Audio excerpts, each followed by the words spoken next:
बोलिए श्री हरि विष्णु जी की जय। कामिका एकादशी कथा। कल सोमवार को 21 जुलाई के दिन कामिका एकादशी का व्रत रखा जाएगा। कामिका एकादशी का व्रत रखा हो या न रखा हो, इस दिन कथा का पाठ जरूर करें। कामिका एकादशी के दिन विधिवत विष्णु जी की पूजा व कथा का पाठ करने से जातक को लाभ मिलता है। अब आप सुनिए कामिका एकादशी की कथा।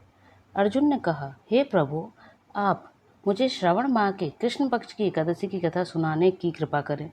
इस एकादशी का नाम क्या है? इसकी विधि क्या है? इसमें किस देवता का पूजन होता है? इसका उपवास करने से मनुष्य को किस फल से की प्राप्ति होती है? भगवान श्री कृष्ण ने कहा, हे श्रेष्ठ धनुधर, मैं श्रावण माह की पवित्र एकादशी की कथा सुनाता हूँ। ध्यानपूर्वक श्रवण करें। इस बार इस एकादशी की पावन कथा को भीष्म पितामह ने लोकहित के लिए नारद जी से कहा था। एक समय नारद जी ने कहा, हे पितामह, आज मेरी श्रावण के कृष्ण पक्ष की एकादशी की कथा सुनने की इच्छा है, अतः आप इस एकादशी की व्रत कथा का विधान सहित वर्णन कीजिए। नारद जी की इच्छा को सुन पितामह भीष्म ने कहा, हे नारद जी, आपने बहुत ही सुंदर प्रस्ताव किया है। अब आप बहुत ध्यानपूर्वक इसे श्रवण कीजिए। श्रावण मास के कृष्ण पक्ष की एकादशी का नाम कामिका है। इस एकादशी की कथा के श्रवण मात्र से ही वाजपेयी यज्ञ में के फल की प्राप्ति होती है। कामिका एकादशी के उपवास में शंख चक्र गदाधारी भगवान विष्णु का पूजन होता है। जो मनुष्य इस एकादशी को धूप दीप निवेद आदि से भगवान विष्णु की पूजा करते हैं, उन्हें गंगा स्नान के फल से भी उत्तम फल की प्राप्ति होती है। सूर्य ग्रहण और चंद्र ग्रहण में केदार और कुरुक्षेत्र में स्नान करने से जिस पुण्य की प्राप्ति होती है, वह पुण्य कामिका एकादशी के दिन भगवान विष्णु की भक्ति पूर्वक पूजा करने से प्राप्त हो जाता है। भगवान विष्णु की श्रावण माह की में भक्ति पूर्वक पूजा करने का फल समुद्र तथा वन सहित पृथ्वी दान करने के फल से भी अधिक होता है। व्यतिपात में गंडकी नदी में स्नान करने से जो फल प्राप्त होता है, वह फल भगवान की पूजा करने से मिल जाता है। संसार में भगवान की पूजा का फल सर्वाधिक है, अतः भक्ति पूर्वक भगवान की पूजा ना बन सके तो श्रवण माह के कृष्ण पक्ष की कामिका एकादशी का उपवास करना चाहिए।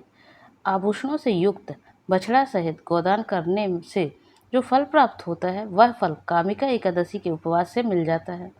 जो उत्तम द्विज श्रावण माह के कृष्ण पक्ष की कामिका एकादशी का उपवास करते हैं तथा भगवान विष्णु का पूजन करते हैं, उनसे सभी देव नाग किन्नर प्रेत पितृ आदि की पूजा हो जाती है। इसलिए पाप से भयभीत होने वाले व्यक्ति को विधि विधान से सहित इस उपवास को करना चाहिए। संसार सागर तथा पापों में फंसे हुए मनुष्यों को इनसे मुक्ति के लिए कामिका एकादशी का व्रत करना चाहिए। कामिका एकादशी के उपवास से भी पाप नष्ट हो जाते हैं। संसार में इससे अधिक पापों को नष्ट करने वाला कोई अन्य उपाय नहीं है। हे नारद जी, स्वयं भगवान ने अपने मुख से कहा है कि मनुष्यों को अध्यात्म विद्या से जो फल प्राप्त होता है, उससे अधिक फल कामिका एकादशी का व्रत करने से मिल जाता है। इस उपवास के करने से मनुष्य को ना यमराज के दर्शन होते हैं और ना ही नरक के कष्ट भोगने पड़ते हैं। वह स्वर्ग का अधिकारी बन जाता है।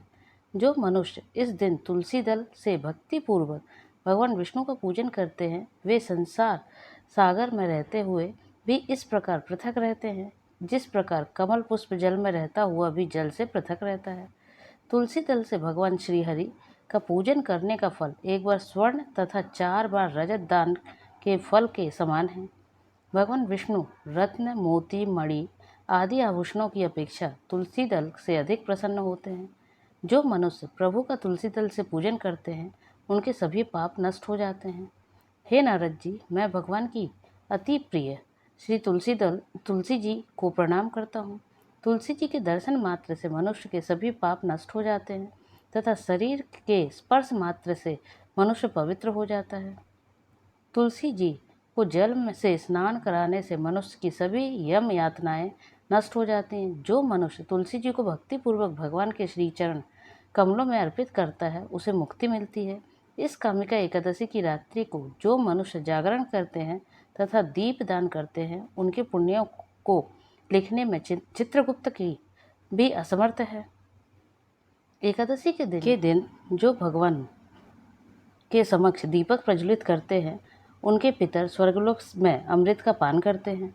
भगवान के समक्ष जो मनुष्य घी या तिल के तेल का दीप प्रज्वलित करते हैं, उनको सूर्यलोक में भी सहस्त्रों दीपकों का प्रकाश मिलता है। कामिका एकादशी का व्रत प्रत्येक मनुष्य को करना चाहिए। इस व्रत के करने से ब्रह्महत्या आदि के सभी पाप नष्ट हो जाते हैं तथा यह लोक में सुख भोगकर प्राणी अंत में विष्णु लोक को जाते हैं। इस कामिका एकादशी के महात्म के श्रवण व पठन से मनुष्य स्वर्गलोक को प्राप्त करते हैं। भगवान श्रीहरि सर्वोपरि हैं। वे अपने भक्तों को निश्चल भक्ति से सहज ही प्रसन्न हो जाते हैं। तुलसी जी भगवान विष्णु की प्रिय हैं। भगवान श्रीहरि हीरे मोती सोने चांदी से इतने प्रसन्न नहीं होते जितनी प्रसन्नता उन्हें तुलसी दल के अर्पण करने पर होती है। यह है कामिका एकादशी व्रत की कथा। बोलिए जय श्री हरि विष्णु।